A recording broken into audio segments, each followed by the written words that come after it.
The bass pounded through my chest like a second heartbeat, each thump making my ribs vibrate in a way that should have been uncomfortable but somehow felt necessary. I pressed myself deeper into the velvet booth of Eclipse, the city's most exclusive nightclub, watching bodies move on the dance floor through a haze of expensive perfume and desperation.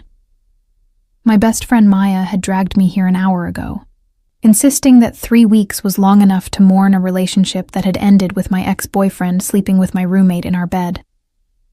I took another sip of my third Cosmopolitan, the vodka burning a familiar path down my throat. The playlist had shifted to something darker, more sensual, and the crowd responded accordingly. Maya was somewhere out there, her red dress a flash of crimson among the sea of black and gold, but I'd lost track of her 20 minutes ago. She had a talent for disappearing with attractive strangers, a skill I'd never quite mastered, despite her attempts to teach me. My phone buzzed in my clutch. Another text from HR confirming my start date at Stone Industries next Monday. Executive assistant to the CEO. The job was a miracle, honestly, considering I'd been fired from my previous position for accidentally CCing the entire company on an email, calling my former boss a micromanaging tyrant. The tyrant part had been accurate, but perhaps not email appropriate. I should have been home, preparing. Reading up on Gabriel Stone, the notoriously private CEO who'd built his empire from nothing and now controlled half the city's real estate and import business. But Maya had pointed out, quite reasonably, that I had all weekend to stress about my new job. Tonight was for forgetting that Brian had chosen my roommate over me, that I was 28 and starting over again, that my life seemed to be an endless series of false starts and dramatic endings. The stranger appeared without warning, sliding into the booth beside me with the kind of confidence that suggested he'd never been told no in his life. I could feel the heat radiating from his body, smell his cologne, something dark and expensive with notes of cedar and spice. When I turned to tell him the seat was taken, the words died on my lips.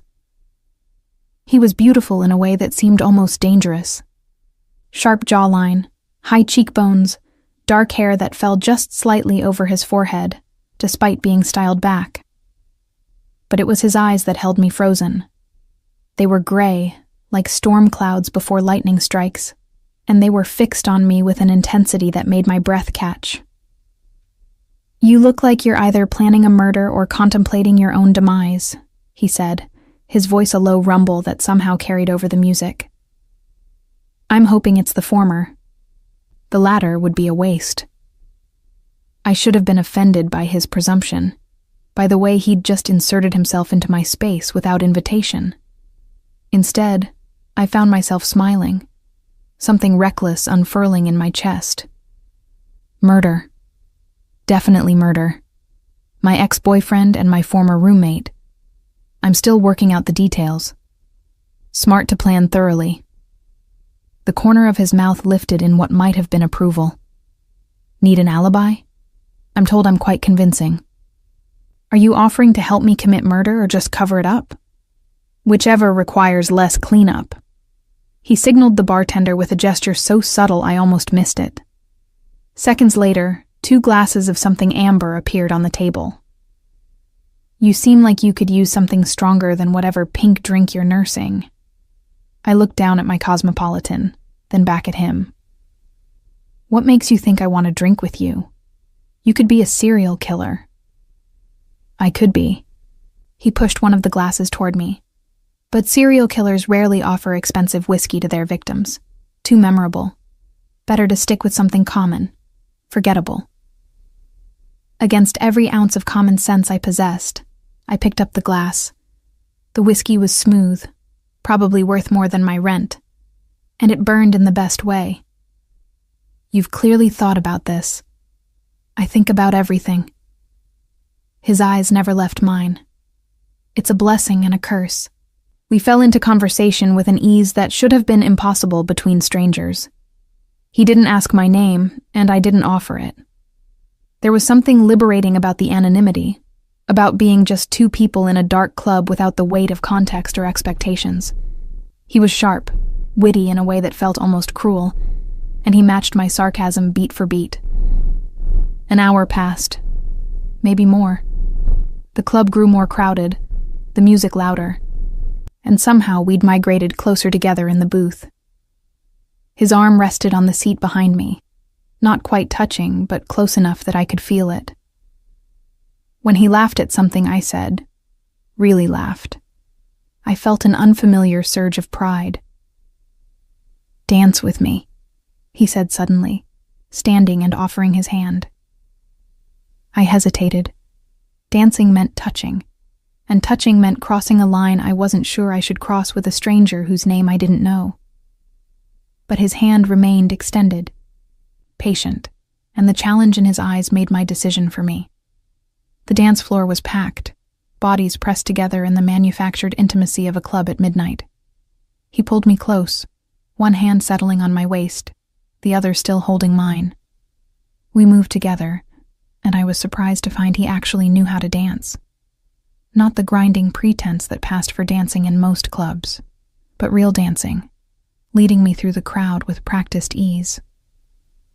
"You're full of surprises," I said, having to lean close to his ear to be heard over the music. "You have no idea." His breath was warm against my neck, sending shivers down my spine. "Neither are you what I expected when I walked in tonight." "What did you expect?" "Not you." His hand tightened on my waist, pulling me flush against him. "Never you." The song changed, something slower, more deliberate. The crowd around us seemed to fade, leaving just the two of us moving in the dim light. His eyes held mine, and I saw something flicker in their depths. Heat, yes, but something else too. Something that looked almost like recognition, though that was impossible. We were strangers. "This is insane," I whispered. "Completely." But he didn't pull away. If anything, he drew closer, his forehead almost touching mine. "I should leave. Walk away right now." "Why don't you?" "Because you're looking at me like you want me to stay." His voice dropped even lower. "Like you want me to do something incredibly stupid." My heart was racing. Alcohol and attraction, and 3 weeks of feeling unwanted combining into something reckless and dangerous. "Maybe I do." He kissed me. It wasn't gentle or tentative. It was claiming, possessive. His hand moving to the back of my neck to hold me exactly where he wanted me. I responded without thinking, my fingers fisting in his shirt, pulling him closer. He tasted like whiskey and something darker, addictive in a way that should have sent me running. When we finally broke apart, both breathing hard, his eyes were nearly black. "Come home with me." Every rational thought I possessed screamed that this was a terrible idea. I didn't know his name, didn't know anything about him except that he kissed like sin and looked at me like I was something precious and dangerous all at once. "No," I said, surprising myself with the word. "I can't." Something flashed across his face. Disappointment, maybe, or respect. "Why not?" "Because I have a job interview Monday," I said, the lie coming easily. It wasn't technically a lie, just not the complete truth. "And I need to not show up hungover and wrecked from a night with a stranger whose name I don't even know." "Gabriel," he said after a pause. "My name is Gabriel. Grace." The admission felt like giving up something important. His hand came up to cup my face, thumb tracing my lower lip. "Grace, it suits you." He leaned in, pressing one more kiss to my forehead that felt somehow more intimate than the one we'd just shared. "Go home, Grace. Prepare for your interview, but know that I'll be thinking about you. You don't even know me. I know enough." He stepped back, putting distance between us that felt like a physical ache. "I know you're running from something. I know you're stronger than you think you are, and I know that kiss was the best and worst thing that's happened to me in a very long time." Before I could respond, he was gone, disappearing into the crowd like he'd never been there at all. I stood on the dance floor, my lips still tingling, my heart racing, wondering if I'd just made the biggest mistake of my life or dodged a bullet. Maya found me 10 minutes later, her lipstick smeared and her eyes bright. "There you are. I've been looking everywhere. Ready to go?" I nodded, not trusting my voice. As we made our way to the exit, I glanced back one more time, half hoping to see him again. But the crowd had swallowed him completely. The Uber ride home was quiet, Maya chattering about the guy she'd been dancing with while I stared out the window and tried not to think about storm gray eyes and a kiss that had felt like a promise and a threat all at once.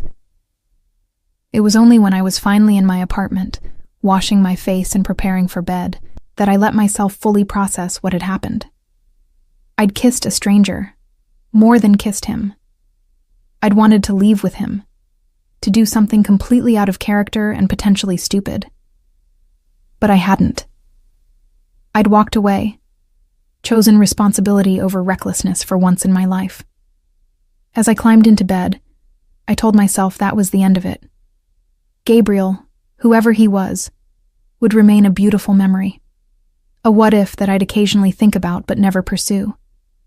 I had no idea how catastrophically wrong I was. Monday morning arrived with the inevitability of a death sentence. I stood outside Stone Industries headquarters, a gleaming 60-story tower of glass and steel that screamed money and power, and tried to calm my racing heart. My new charcoal suit felt too tight, my heels too high, my entire existence too small for the massive building looming before me. The lobby was all marble and modern art, with a reception desk that looked like it cost more than my car. The woman behind it was impeccably dressed, her smile professional, as she directed me to the executive floor. "Mr. Stone is expecting you," she said, handing me a visitor badge. 62nd floor. Helen, his current assistant, will meet you there. The elevator ride felt endless, my reflection in the polished doors showing a woman who looked far more composed than she felt. When the doors finally opened, I was greeted by an elegant woman in her 50s with sharp eyes and a kind smile. "Grace Mitchell?" She extended her hand. "I'm Helen Reeves. I'll be training you this week before I retire. Mr. Stone is very particular about how things are done, but I'm sure you'll do wonderfully." I followed her through a maze of corridors, trying to absorb her rapid-fire instructions about filing systems and coffee preferences and meeting protocols. We stopped outside a set of imposing double doors. "He's just finishing a call," Helen said, checking her watch. "He likes his coffee black, no sugar, at exactly 8:30. He prefers printed reports to digital. Never interrupt him when he's on the phone unless it's an emergency. And his definition of emergency is very narrow. And Grace?" She paused, her expression almost sympathetic. "Don't take it personally when he's short with you. He's like that with everyone." Before I could ask what she meant, the doors opened, and my entire world tilted. Because standing there, in an immaculate charcoal suit with his dark hair styled back, and those impossible gray eyes fixed on me with an expression I couldn't read, was Gabriel. Not just Gabriel. Gabriel Stone, my new boss, the CEO of Stone Industries, the man I'd kissed 3 nights ago in a club, whose lips I could still feel on mine, whose name I'd whispered in the dark. For a moment, neither of us moved. Helen was saying something, making introductions, but I couldn't hear her over the rushing in my ears. "Mr. Stone, this is Grace Mitchell, your new executive assistant." His eyes never left mine as he extended his hand. "Miss Mitchell, welcome to Stone Industries." I stared at his offered hand, then back at his face, searching for any hint that this was affecting him the way it was affecting me. But his expression was perfectly controlled, professionally distant, giving nothing away. This couldn't be happening. This was not happening. But as I forced my hand into his, feeling that same electric shock I'd felt Friday night, I knew with absolute certainty that my life had just become infinitely more complicated. "Thank you, Mr. Stone," I managed, my voice somehow steady despite the chaos in my head. "I'm looking forward to working with you." His grip tightened fractionally, and something dark flashed in his eyes. "I'm sure we'll work very well together, Miss Mitchell. Very well indeed." And as Helen led me away to show me my desk, I felt Gabriel's gaze burning into my back, heavy with promise and threat, and something that felt dangerously close to possession. I was so screwed. The first day was a masterclass in humiliation. Helen showed me to my desk, a sleek workspace directly outside Gabriel's office, with a view of the city that probably cost more in rent than my entire apartment.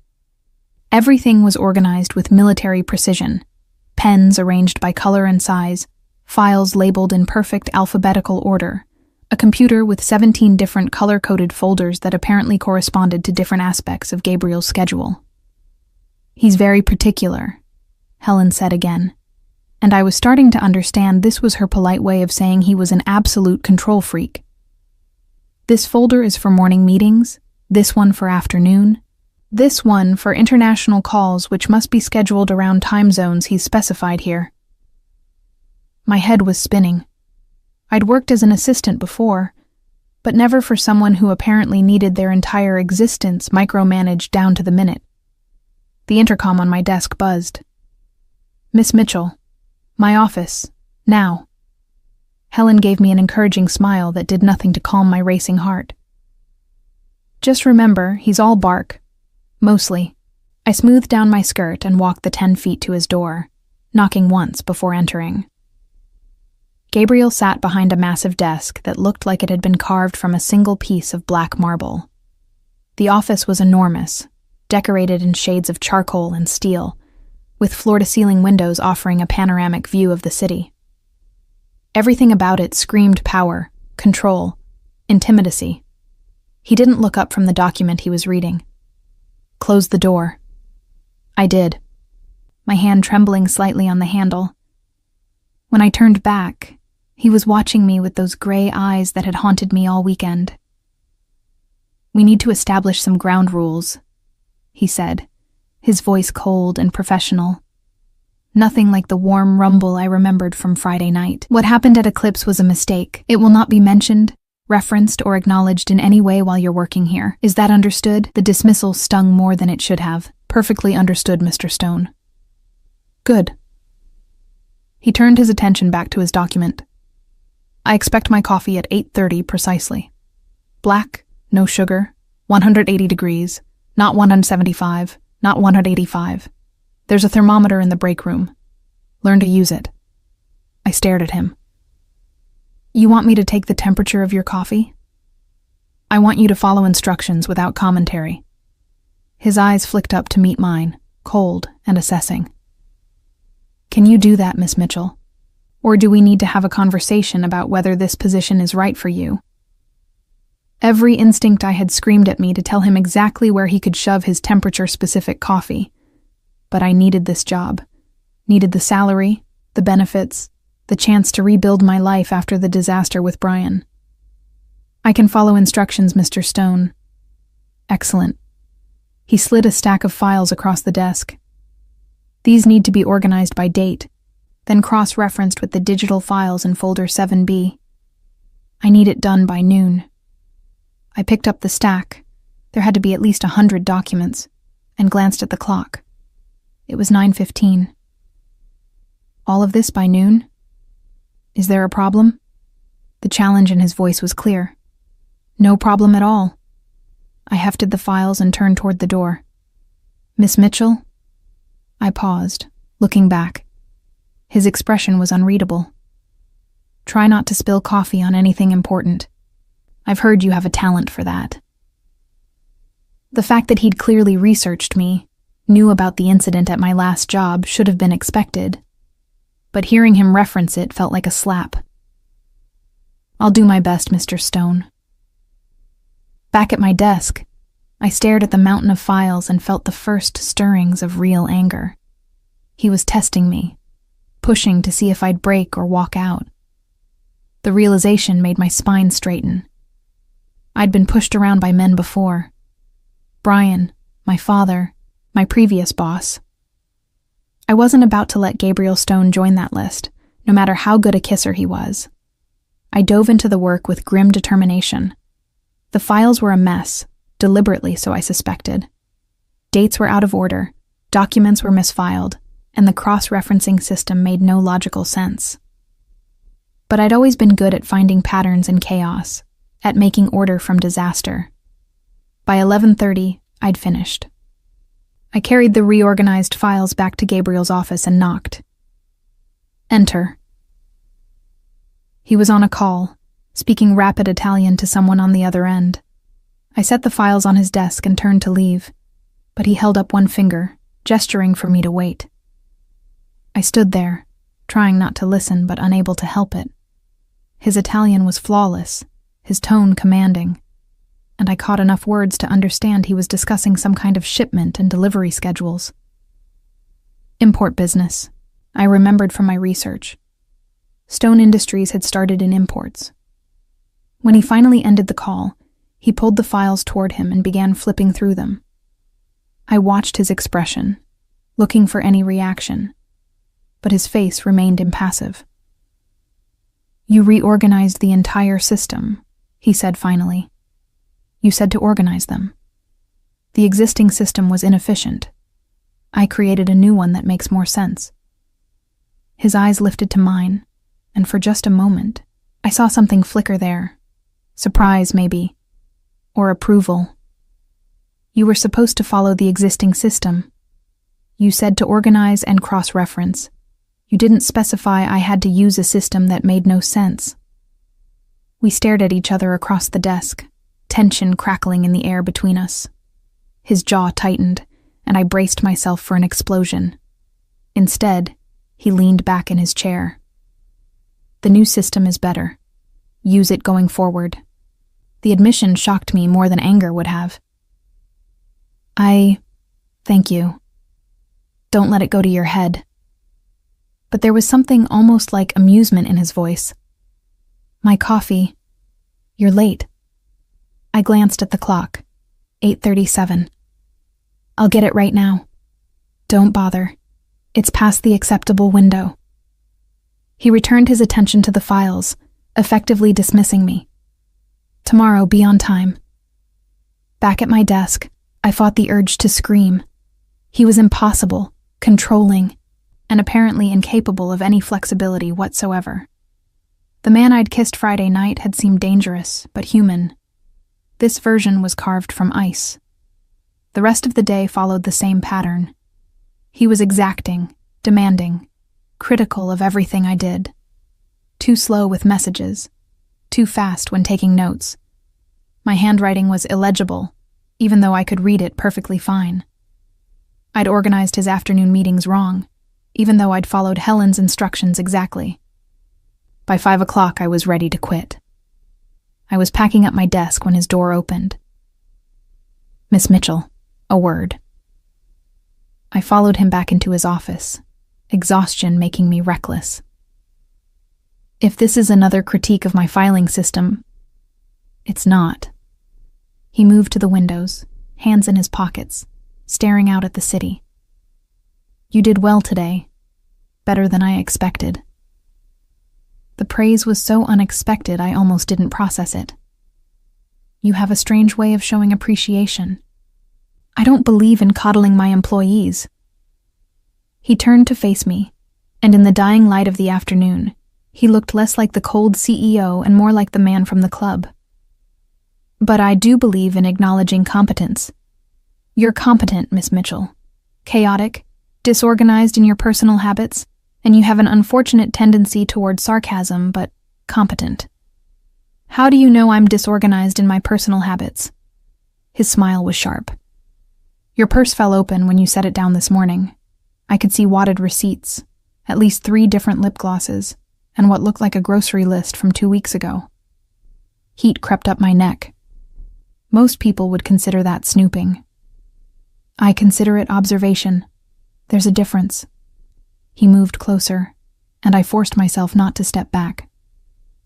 I need to know everything about the people who work for me, Miss Mitchell, especially those who have access to my private schedule, my meetings, my life. Then you should know I hate being micromanaged. And you should know I don't care. But his voice had lost some of its edge. We're going to have to find a way to work together, Grace. The use of my first name sent a jolt through me. I thought we weren't acknowledging what happened Friday. We're not, in public. He was close enough now that I could smell his cologne, see the faint shadow of stubble along his jaw. But when it's just us, in this office, I'm not going to pretend I don't remember how you tasted. My breath caught. Mr. Stone. Gabriel. His hand came up to cup my face, thumb tracing my lower lip exactly the way he had on the dance floor. When we're alone, call me Gabriel. I should have pulled away, should have reminded him about professional boundaries and workplace harassment policies. Instead, I stood frozen as he leaned in, his lips hovering just above mine. This is a terrible idea, I whispered. The worst. But he didn't move away. You work for me. I'm your boss. Getting involved would be complicated and messy, and potentially disastrous for both of us. Then why? Because I haven't been able to stop thinking about you. His voice was rough, almost angry. Because that kiss ruined me for anyone else. Because you walked into my office this morning and I wanted to clear my desk and take you right there. Consequences be damned. The confession sent heat pooling in my stomach. Gabriel. His phone rang, shattering the moment. He stepped back abruptly, his professional mask slamming back into place as he answered. Stone. I didn't wait to hear the rest of the conversation. I fled to my desk, grabbed my purse, and practically ran to the elevator. In the safety of the descending car, I pressed my hand to my racing heart and tried to process what had just happened. Gabriel Stone wanted me. My boss, the man who'd spent all day criticizing everything I did, wanted me. This was going to be a disaster. My phone buzzed with a text from an unknown number. Tomorrow, 8:30 a.m. Don't be late with my coffee. GS. Despite everything, I smiled. If you wanted to play this game, fine. I could play too. I just hoped neither of us got burned in the process. The next 2 weeks were a carefully choreographed dance between professionalism and something far more dangerous. By day, Gabriel was my exacting, impossible boss. He criticized the way I answered phones, the font I used in emails, the fact that I brought a travel mug of coffee to my desk instead of using the company-provided cups. Once, he actually reorganized my desk while I was at lunch, arranging everything in perfect right angles that I deliberately messed up the next morning just to see the vein in his temple throb. But after 5 o'clock, when the office emptied and it was just us in that glass tower above the city, something shifted. He'd call me into his office for one more thing, and we'd end up talking for hours, about everything and nothing. I learned he'd grown up in Brooklyn, that his grandfather had started the import business with nothing but a single shipping container and an iron will, that his favorite food was his grandmother's carbonara, which he could never quite replicate, that he played piano when he needed to think, that he'd been engaged once and called it off 2 weeks before the wedding. I told him things I'd never told anyone. About my father's disappointment when I'd chosen English literature over business school. About the novel I'd been writing for 3 years but was too afraid to show anyone. About how Brian had made me feel small, constantly criticizing my chaos while presenting himself as the stable, organized one. He was intimidated by you, Gabriel said one evening, both of us sitting on the leather couch in his office, the city lights spreading below us like fallen stars. We'd ordered Chinese food, something he claimed never to do but had suggested himself, and were eating straight from the containers. Intimidated? By me? I laughed, nearly choking on a piece of orange chicken. Brian was a corporate attorney. I was a disorganized mess who got fired for sending an inappropriate email. You got fired for telling the truth. Gabriel set down his container, his expression serious. And yes, intimidated. Men like him need to feel superior to their partners. They choose women with potential, then spend their entire relationship trying to diminish that potential so they can remain on top. The insight was so accurate it stole my breath. Is that why you're so controlling? Trying to keep me diminished? I'm controlling because I have to be. He picked up a fortune cookie, cracking it open with deliberate precision. My world doesn't allow for chaos, Grace. Everything has to be ordered, planned, executed perfectly. One mistake, one moment of carelessness, and everything falls apart. That sounds exhausting. It is.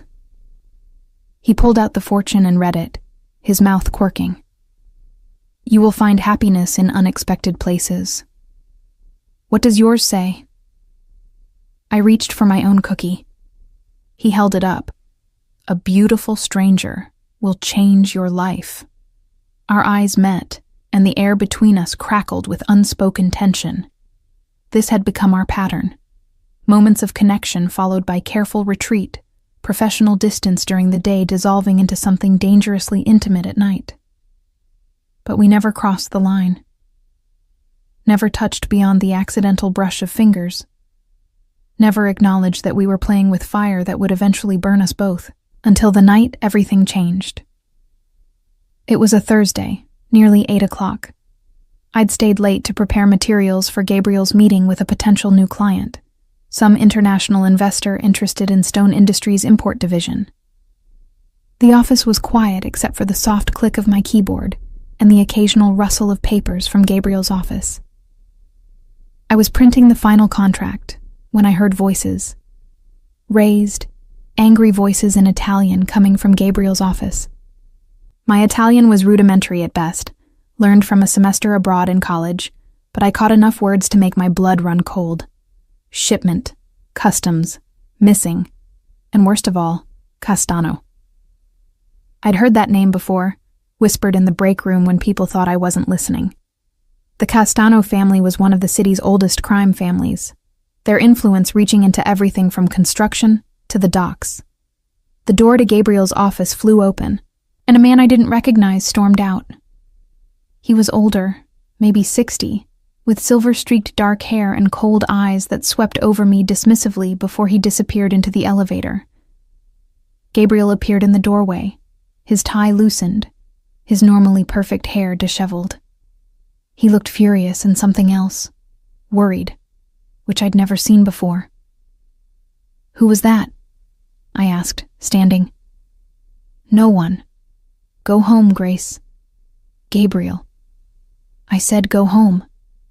His voice was sharp, cutting, and I saw his hand tremble slightly before he shoved it into his pocket. This doesn't concern you. Pride warred with concern. If it affects you, it affects me. I'm your assistant. I should know. You're my employee. He moved closer, his expression hardening into the cold mask I'd learned to hate. You should know only what I tell you to know. Nothing more. The dismissal stung. After 2 weeks of late-night conversations and shared fortune cookies, he was throwing up walls again, shutting me out. Fine.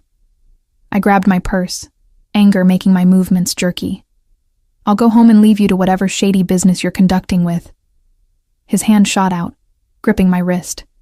Not painfully, but firmly enough to stop me. Be very careful what you say next, Grace. I looked down at his hand, then back at his face. Or what? You'll fire me? Go ahead. I'm getting tired of working for someone who treats me like I'm competent 1 minute and disposable the next. You're not disposable. His grip loosened but didn't release. He stopped, jaw clenching. You don't understand what you're asking me to share. Then explain it to me. For a long moment we stood there, his hand still circling my wrist, my pulse hammering against his fingers. I could see the war happening behind his eyes, the desire to trust me battling against years of keeping secrets. Finally, he released me and stepped back. My family's import business wasn't always entirely legal. The admission hung in the air between us. I should have been shocked, should have grabbed my purse and run. Instead, I stayed rooted in place. We've been legitimate for 5 years now. Every shipment, every container, every transaction, all legal, all documented, all clean. He ran a hand through his hair, frustration evident in every line of his body. But my grandfather built this company on relationships with people who weren't interested in following the law. People like the Castanos. And they want you to go back to the old ways. They want me to help them with a shipment that would bypass customs. He turned away, moving to the windows.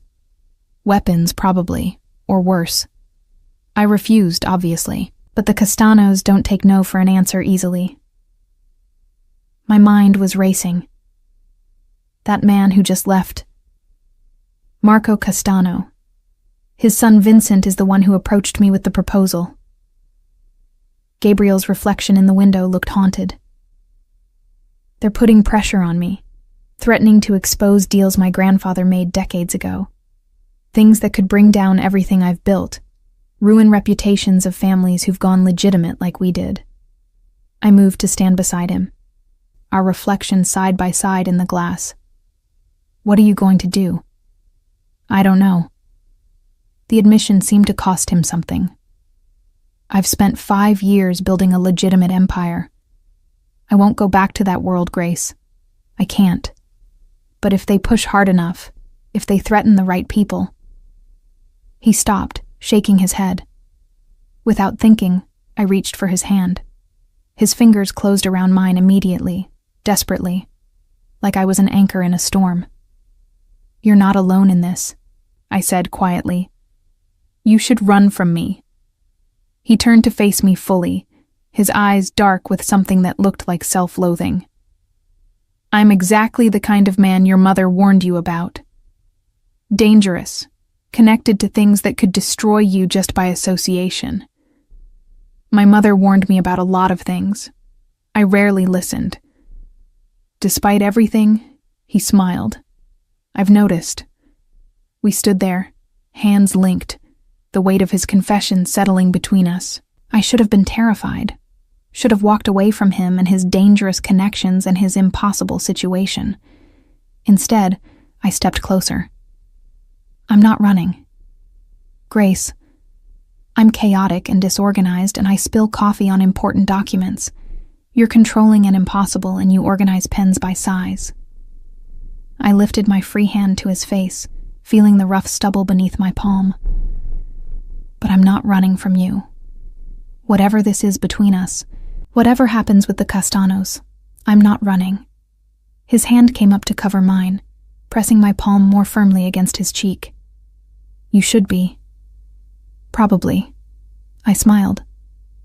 Add it to the long list of things I should do but don't. He pulled me against him then, his arms coming around me in an embrace that felt less like desire and more like desperate need. I wrapped my arms around his waist, feeling the tension in his body, the barely controlled fear he'd never admit to. We'll figure this out, I murmured against his chest. Together. Together. He repeated the word like he was testing it, seeing how it felt. Then softer, almost vulnerable. I've never had a together before. Well, you do now.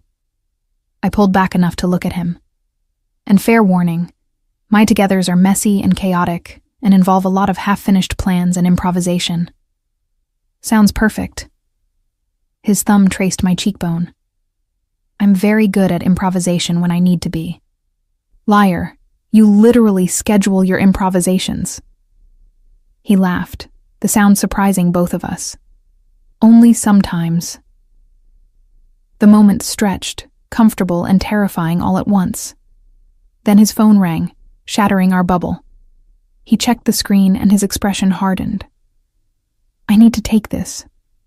I nodded, stepping back to give him space. But before I could move too far, he caught my hand again. Grace?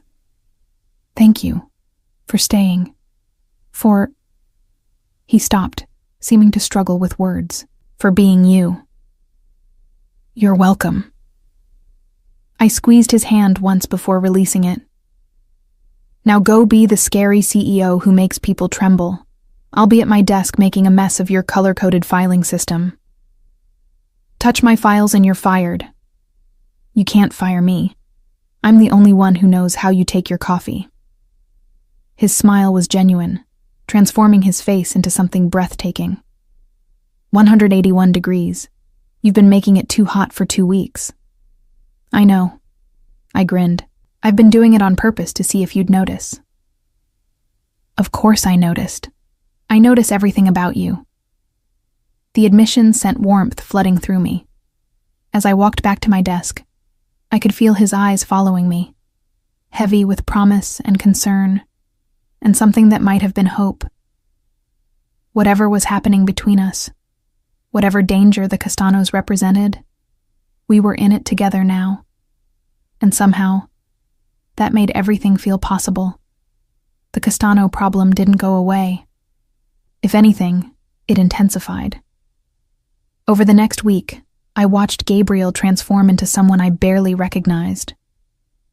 The man who'd held me in his office, who'd admitted to never having it together before, disappeared behind layers of cold calculation and controlled fury.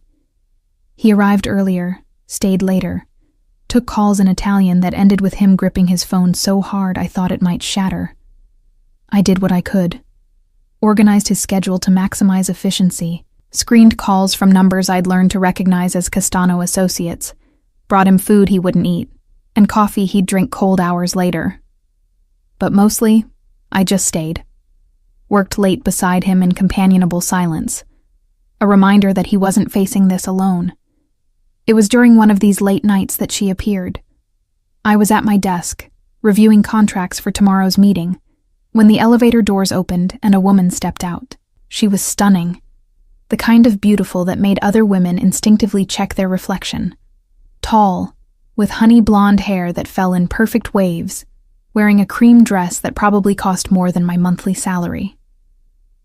"I'm here to see Gabriel," she said, her voice carrying a faint Italian accent that made his name sound musical. She didn't ask if he was available, didn't check in with me, just walked straight toward his office like she owned it.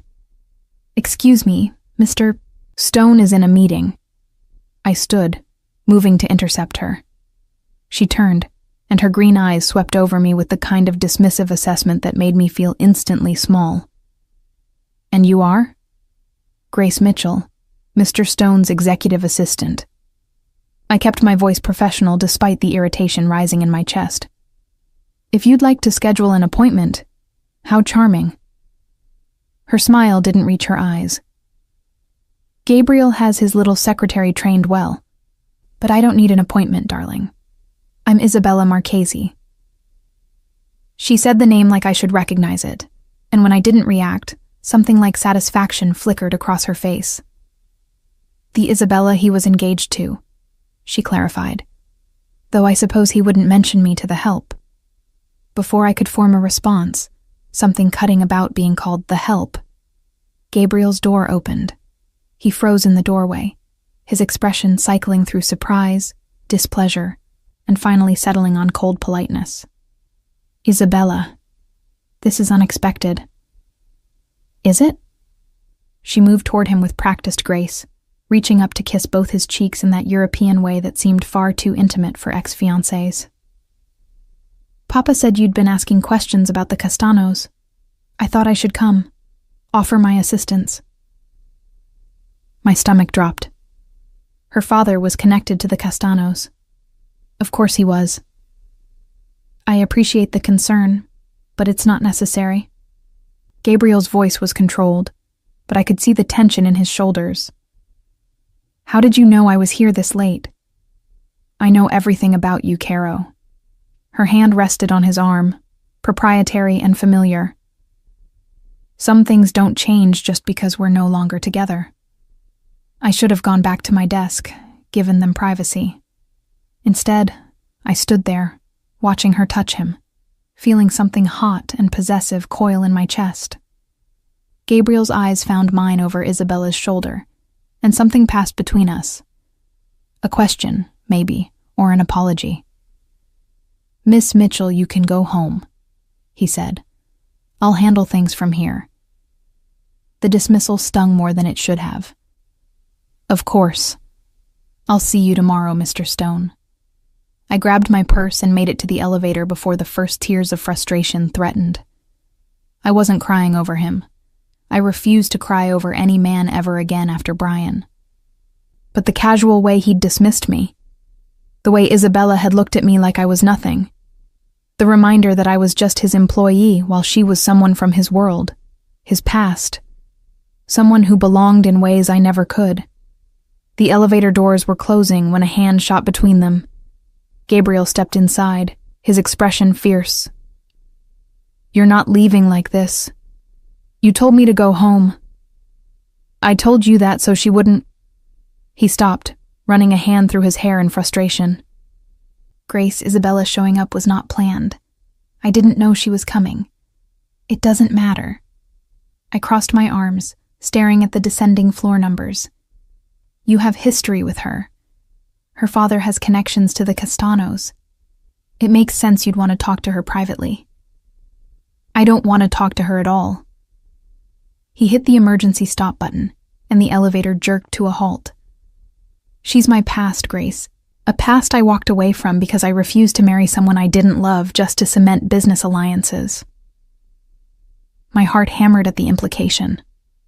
"Why are you telling me this?" "Because I see the way you're looking at me." He moved closer, caging me against the elevator wall. "Like you're already planning your escape. Already convincing yourself this thing between us doesn't matter. And I need you to know it does matter. You matter. I'm your employee. You're so much more than that, and you know it." His hand cupped my face, forcing me to meet his eyes. "These past 3 weeks, working with you, talking to you, learning how your mind works, it's been the best part of my day, Grace. The only real part of my day. Gabriel, I'm falling for you." The admission was rough, almost angry. "I know it's too soon. I know it's complicated and messy and potentially disastrous. But I'm falling for you. And I need to know if there's any chance you feel the same way." My breath caught. This was insane. 3 weeks ago, I'd been crying over Brian's betrayal. Now I was in a stopped elevator with my boss, my dangerous, complicated, impossibly attractive boss, who'd just admitted to falling for me. "This is a terrible idea," I whispered. "I know. You're my boss. There are workplace policies. I'll transfer you to a different department, put you under someone else's supervision. The Castanos are threatening you. Isabella just walked back into your life. Everything is complicated right now." "It'll always be complicated, Grace." His thumb traced my lower lip. "That's my world. Complicated, dangerous, filled with people like the Castanos and Isabella who want to use me for their own ends.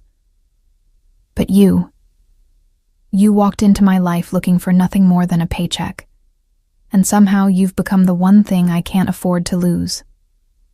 I should have been rational, should have listed all the reasons this wouldn't work. Instead, I grabbed his tie and pulled him down to kiss me.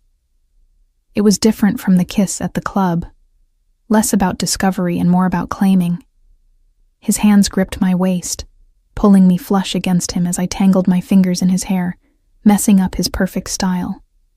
When we finally broke apart, both breathing hard, his eyes were nearly black with desire.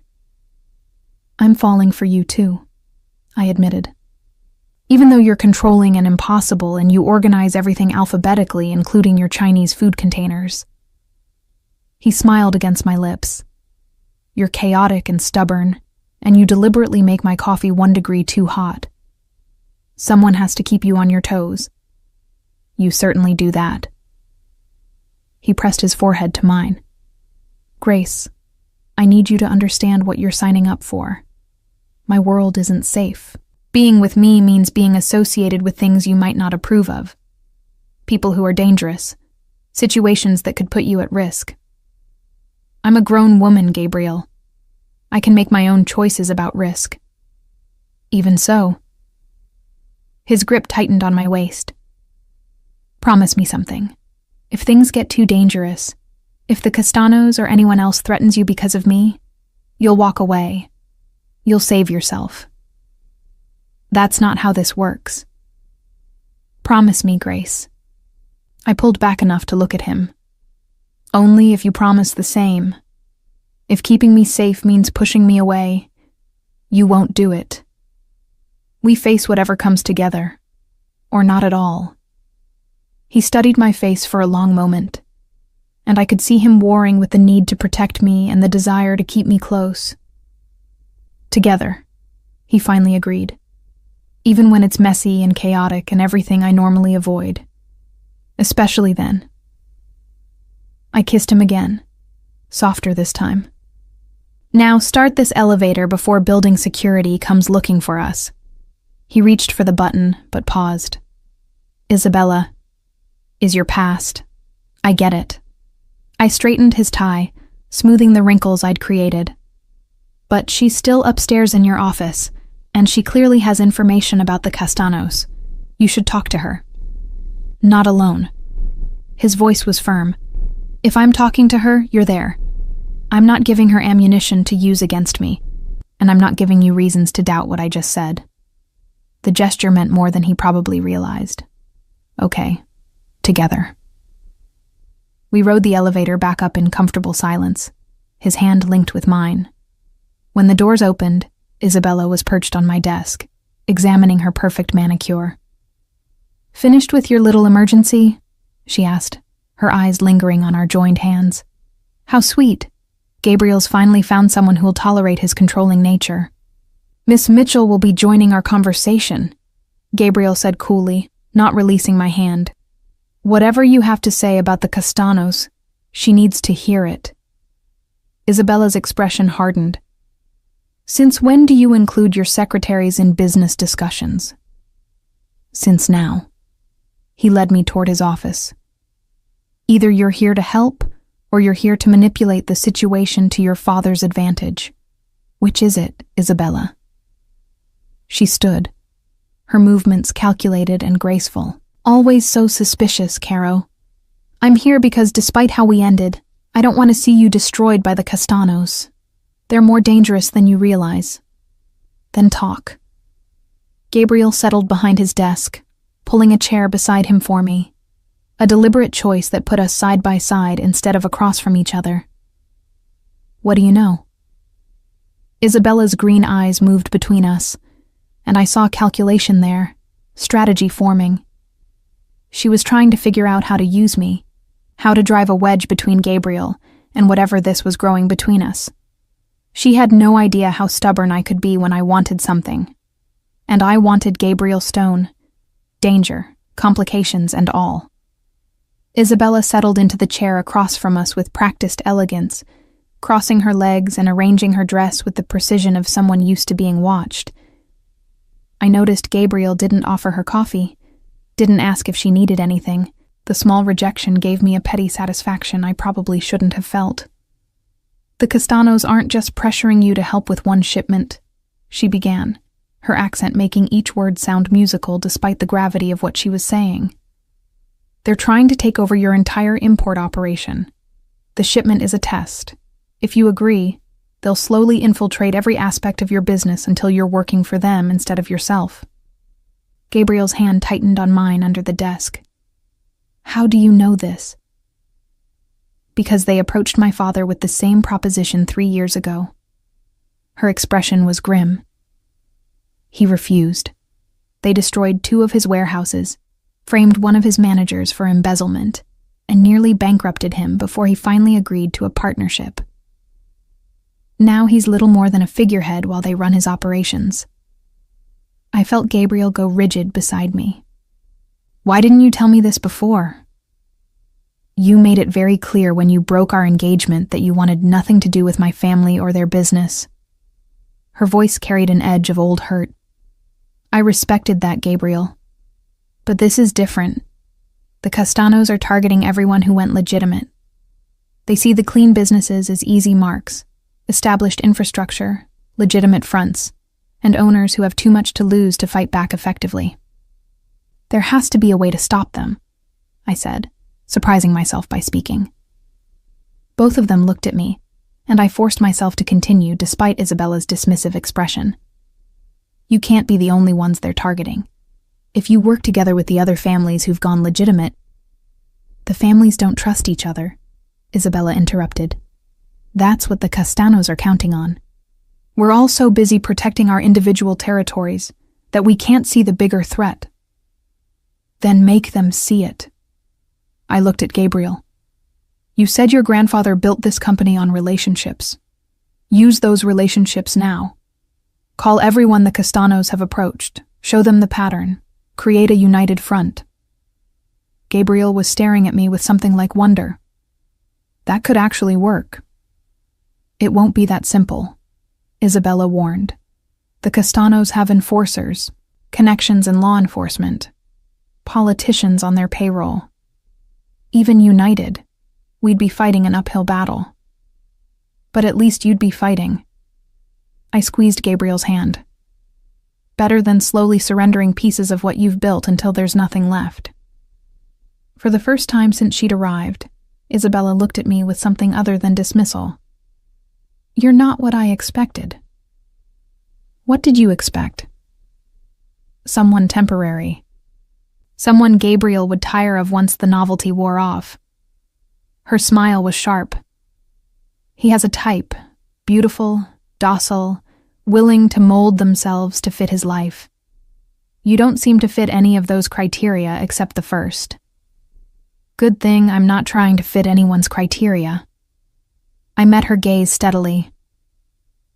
I'm just trying to help someone I care about. How noble. But there was no warmth in her voice. Just be careful, darling. Gabriel's world eats up people like you. All that optimism and naivety, it won't survive contact with reality.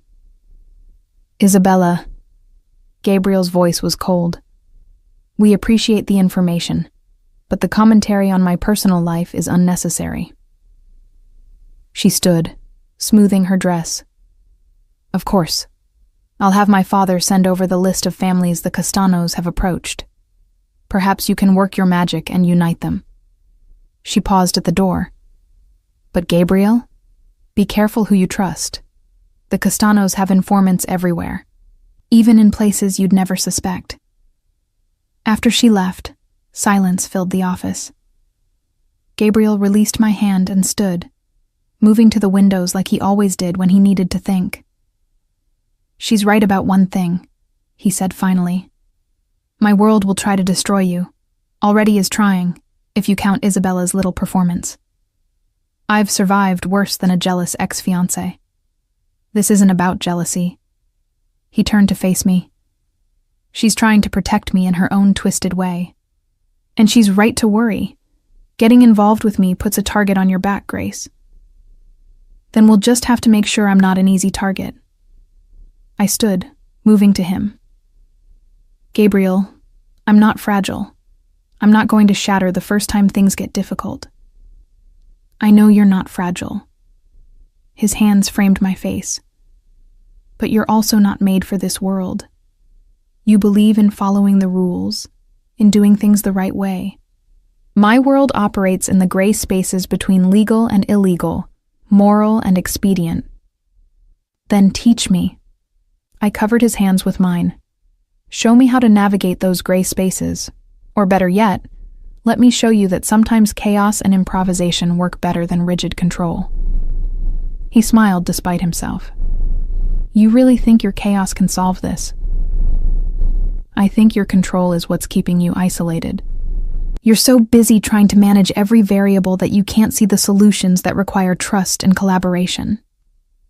I pulled his hands down, but didn't release them. Tomorrow, we start calling the families. We build that united front, and we do it together, combining your strategy with my improvisation. This is insane. Completely. I stretched up to kiss him. But when has that stopped us? The next 2 weeks were a blur of meetings, phone calls, and tense negotiations. Gabriel reached out to every family head he knew who'd tried to go legitimate, and slowly, painfully, we built a coalition. It wasn't easy. Decades of mistrust and competition didn't disappear overnight, but the threat of the Castanos proved stronger than old grudges. I discovered I had a talent for this world I'd never expected. Where Gabriel was all stern authority, I could make people laugh, put them at ease, find common ground between enemies. We became a team. His control and my chaos balancing each other, complementing in ways that surprised us both. But we should have listened to Isabella's warning about informants. It was a Friday evening, 3 weeks after Isabella's visit. We'd just finished a conference call with the last holdout family, finally convincing them to join our alliance against the Castanos. Gabriel had opened a bottle of wine he'd been saving, and we were celebrating, really celebrating, for the first time since this nightmare had started. To chaos and control, he said, raising his glass to mine. To terrible ideas that somehow work out. I clinked my glass against his. We were laughing about something. I don't even remember what. When his office door opened without warning, Marco Castano stood in the doorway, flanked by 2 men I didn't recognize, but it was the person behind them who made my blood run cold. Vincent Castano. And beside him, her hand tucked into his arm like they were attending a society event, was my former roommate, Jessica. The same Jessica who'd slept with Brian. The same Jessica I'd lived with for 2 years before discovering her betrayal. The same Jessica who'd apologized profusely, claiming she never meant to hurt me, that she'd made a terrible mistake. "Surprise," she said, her smile sharp and triumphant.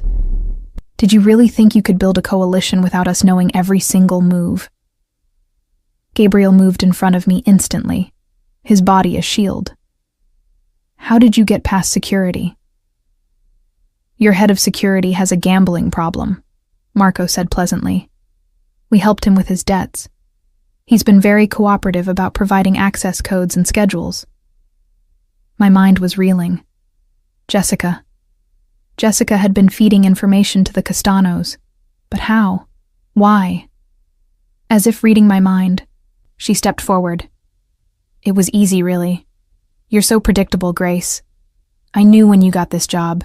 Knew you'd latch onto your handsome boss just like you latched onto Brian. All I had to do was get close to Vincent. Let him know what you were planning. Every late-night conversation, every strategy session, every family you contacted. I knew it all because you told me. I haven't talked to you in months." My voice sounded distant to my own ears. "No, but you've been talking to Maya." Jessica's smile widened. "Your best friend who tells me everything because she thinks we made amends. Who has drinks with me twice a week and shares every detail of your new life." The betrayal cut deeper than anything Brian had done. Maya. My best friend had been unknowingly feeding information to Jessica, who'd been feeding it to the Castanos. "This ends now," Gabriel said, his voice deadly calm. "Grace has nothing to do with our business. Let her leave." "Oh, but she has everything to do with it." Vincent Castano stepped forward, young and handsome and absolutely terrifying. "She's the reason you've been so difficult, Moretti. The reason you've been fighting us instead of accepting the inevitable. Remove the distraction, and you'll see reason. Touch her, and I'll kill you." Gabriel's voice was flat, matter of fact. "I'll hunt down everyone you've ever cared about and make them disappear. That's not a threat, Vincent, it's a promise." Marco laughed. Such passion. See, that's the problem with going legitimate. You forget how to calculate risk versus reward. You're outnumbered, outmaneuvered, and out of options. You'll work with us, or we'll destroy everything you've built. Starting with her. Time seemed to slow. I saw Vincent's hand move toward his jacket, saw Gabriel tense to lunge, saw Jessica's triumphant smile. Then the window behind Gabriel's desk exploded inward. What happened next was chaos. Real chaos. Not the organized kind I'd been joking about for weeks. Men in tactical gear swarmed through the broken window on ropes, moving with military precision. Gunfire erupted, deafening in the enclosed space, and Gabriel tackled me to the ground, his body covering mine as glass and plaster rained down around us. I heard Marco Castano screaming, heard footsteps running, heard Jessica's shocked shriek. Then silence, broken only by the ringing in my ears. "Clear!" someone shouted. Gabriel lifted himself carefully, checking me for injuries with shaking hands. "Are you hurt? Grace, look at me. Are you hurt?" "I don't think so." I was trembling, shock setting in. "What, who?" "FBI." A woman in tactical gear approached, lowering her weapon. "We've been building a case against the Castanos for 2 years. Your coalition meetings finally gave us enough evidence to move." She looked at Gabriel. "Mr. Stone, you've been under FBI protection since you refused their initial approach. We just couldn't tell you without compromising the operation."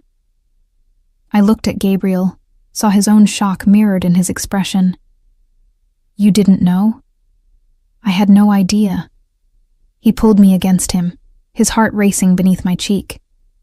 They were protecting us without us knowing. The FBI agent, Agent Morrison, she introduced herself, explained while her team secured the Castanos and Jessica. They'd been monitoring everything, waiting for the Castanos to make a move that would give them enough evidence for a RICO case. Our coalition building had accelerated their timeline, forcing them to act before someone got killed. "Your friend Maya is fine," Morrison added, seeing my expression. She had no idea Jessica was using her. "We'll need statements from both of you about the information sharing." As they led the Castanos away in handcuffs, Jessica caught my eye. All her triumph was gone, replaced by fear and regret. "I didn't know they were going to hurt you," she said desperately. "Grace, I swear, I just wanted to get back at you for always being so perfect." "I was never perfect," I interrupted, surprising myself with how calm I sounded. "I was just trying to survive. Maybe if you'd spent less time resenting me and more time building your own life, you wouldn't be in handcuffs right now." After they were all gone, after the FBI had taken our statements and promised to be in touch, after the building maintenance had covered the broken window with temporary boards, Gabriel and I were finally alone. We stood in his destroyed office, surrounded by broken glass and bullet holes, and I started laughing. "This is not a normal reaction to attempted murder," Gabriel said, but he was smiling. "Nothing about us is normal." I moved into his arms, needing the solid reality of him. "We met in a club. I became your assistant.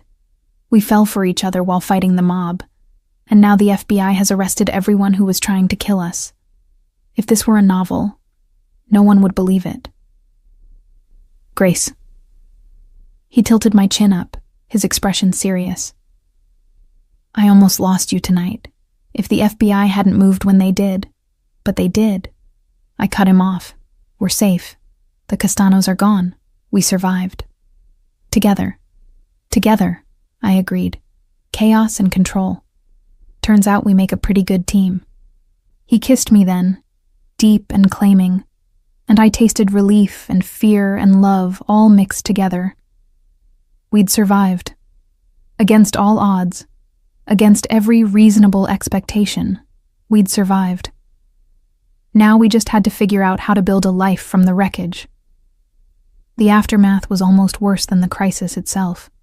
The FBI investigation took 3 months. 3 months of depositions, testimony, meetings with prosecutors who wanted every detail of every interaction with the Castanos. 3 months of watching the news dissect Gabriel's family history, questioning whether Stone Industries had really gone legitimate, or if it was all an elaborate front. Through it all, Gabriel held himself together with that iron control I'd come to know so well. He testified with calm precision, provided documentation proving every transaction for the past 5 years had been legal, weathered the media storm with the same unyielding composure he brought to everything. But I saw the cracks, saw them in the way his hands shook when he thought I wasn't looking, in the nightmares that woke him at 3 in the morning, in the obsessive way he checked and rechecked security protocols. I'd moved into his penthouse 2 days after the FBI raid.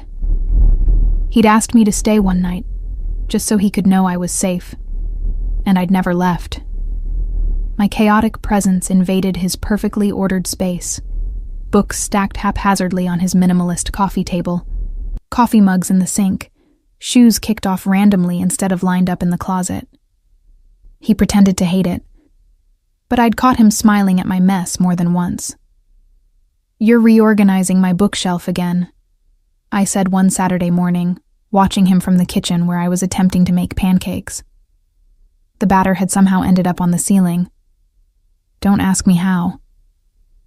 It was organized by publication date. You changed it to color. He didn't look up from his task. Color-coding books is a crime against literature, Grace. Color-coding books is aesthetic, and you know it. I flipped a pancake, nearly dropping it on the floor. Besides, you love my chaos. Admit it. I tolerate your chaos. But he was smiling. There's a difference. You love my chaos, I insisted, abandoning the pancakes to wrap my arms around him from behind. Just like I love your control. We balance each other. He turned in my embrace, his hand settling on my waist. Is that what we're doing? Balancing? Among other things. I stretched up to kiss him. Also, I think the pancakes are burning. You think? He looked over my shoulder at the smoke beginning to rise from the pan. Grace, the entire kitchen is going to... The smoke alarm went off, shrill and insistent. Gabriel grabbed the pan, tossed it in the sink, and turned on the water while I frantically waved a dish towel at the detector. By the time we'd silenced the alarm, the kitchen was filled with smoke and the smell of burnt batter. We looked at each other and burst out laughing. "This is your chaos," Gabriel said, pulling me against him despite the disaster around us. Burnt pancakes and smoke detectors and absolute mayhem. And you love it. God help me, I do. He kissed the top of my head. I love all of it. I love you. The words still had the power to steal my breath. I love you too. Even when you reorganize my books. Especially when I reorganize your books. His expression grew serious. Grace, we need to talk about what happens when the investigation ends. I'd been dreading this conversation. You mean about me working for you? The FBI cleared both of us completely. Stone Industries' reputation is recovering. The coalition we built is actually working. Families are cooperating in ways they never did before. He pulled back to look at me. But you can't be my assistant anymore. The workplace relationship is too complicated. Too much of a liability. My heart sank. So I'm fired? Promoted. He smiled at my confusion. I want you to head our new community relations division, working with the families, maintaining the coalition, handling the diplomatic aspects of keeping everyone cooperating. It's what you're good at, Grace. Finding common ground, making people trust each other. You'd report to the board, not to me. Separate departments, separate professional lives. But together in every other way. I was starting to smile. Completely together in every other way. His hands cupped my face. I want to do this right, Grace. No more sneaking around, no more blurred lines between professional and personal. I want you as my partner in life, not my employee. That sounds perfect. I kissed him softly. When do I start? Monday. But first... He pulled a small velvet box from his pocket, and my breath caught. I know it's fast. I know we've only been together for 4 months. I know by every reasonable measure this is insane. Gabriel. But I also know I've never been more certain of anything in my life. He opened the box to reveal a stunning emerald-cut diamond on a platinum band. Grace Mitchell, you walked into my life and turned everything upside down. You made me remember how to improvise, how to trust, how to let go of control when it matters. You're my chaos and my calm, my disaster and my salvation. Will you marry me? I should have said yes immediately. Should have thrown myself into his arms and celebrated. Instead, I took the box from him and set it carefully on the counter. Ask me again in a year, I said. His expression cycled through shock, hurt, and finally understanding. You want to wait. I want to be sure this isn't just adrenaline and trauma bonding and the intensity of everything we've been through. I took his hands in mine. Gabriel, I love you. I want to spend my life with you. But I also want to do this right. Build a foundation that's about more than surviving crises together. I want boring Saturday mornings and routine weekday dinners and all the mundane reality that comes with actually being in a relationship. You want to test if we work without the drama. I want to prove that we work because of us, not despite circumstances. I squeezed his hands. Ask me again in a year, after we've had time to just be together without FBI investigations and mob threats and smoke alarms. If you still want to marry me, then I will. His voice was certain. A year from now, 5 years from now, 50 years from now, I'll always want to marry you, Grace. Then waiting won't hurt. I pulled him down for a kiss. Besides, gives you time to get used to my chaos permanently invading your life. Bold of you to assume I'm not already used to it. But he was smiling. The year that followed was everything I'd hoped for and more. We learned each other in the quiet moments, morning coffee routines and evening walks, arguments over whose turn it was to do dishes, lazy Sunday afternoons reading side by side. We learned how to fight fair, how to compromise when our natural tendencies clashed, how to support each other's careers without letting them consume our relationship. I thrived in my new role, building bridges between families who'd been enemies for generations. Gabriel's business continued to grow, completely legitimate now, with transparent practices that made the FBI's final report read like a love letter to corporate ethics. And slowly, we built something real. Something that wasn't based on danger or crisis, but on choosing each other every single day. It was a Friday night, exactly 1 year after his first proposal. Gabriel had taken me to Eclipse, the same club where we'd met, claiming he wanted to recreate our first night together. Except this time, he said, leading me onto the dance floor. I know your name. And I know you're a control freak who organizes his socks by color. And you're a chaos demon who somehow got pancake batter on the ceiling last week. He pulled me close as the music shifted to something slow. Marry me, Grace. I pulled back to look at him. That's it? That's your big romantic proposal? I tried romantic last year. You turned me down. But he was smiling. This time I'm being direct. Marry me. Move past the year of testing and proving and building foundations.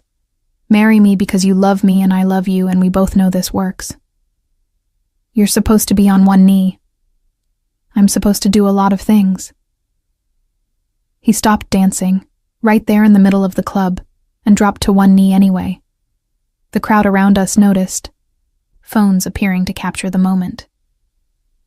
Grace Mitchell, will you marry my controlling, organized, impossibly perfect life and make it beautifully chaotic? I was laughing and crying at the same time. Yes. Obviously, yes. He slipped the ring on my finger. The same ring he'd offered a year ago, kept safe and waiting.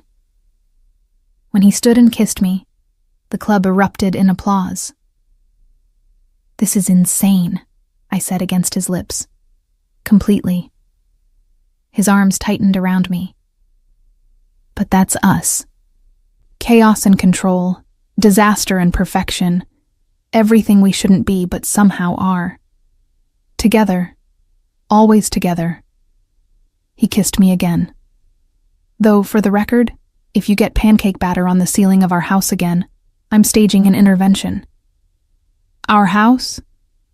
Well, I assume my fiancé will want to redecorate the penthouse. His smile was soft. Make it ours instead of mine. Add your chaos to my control and see what we create. Probably burnt pancakes and reorganized bookshelves. Sounds perfect. And standing there in the club where it all started, surrounded by strangers celebrating our moment, I realized he was right. We were perfect. Not in spite of our differences, but because of them. His control gave my chaos direction. My chaos taught his control to bend. Together, we were exactly what we both needed. I love you, I said, the words feeling inadequate for everything I felt. I love you too. Gabriel pulled me closer, swaying to music we barely heard. My beautiful disaster. My impossible perfectionist. Forever? Forever, I agreed. And this time, I meant it with absolute certainty. We'd survived attempted murder, FBI investigations, and burnt pancakes. We could survive anything, as long as we survived it together.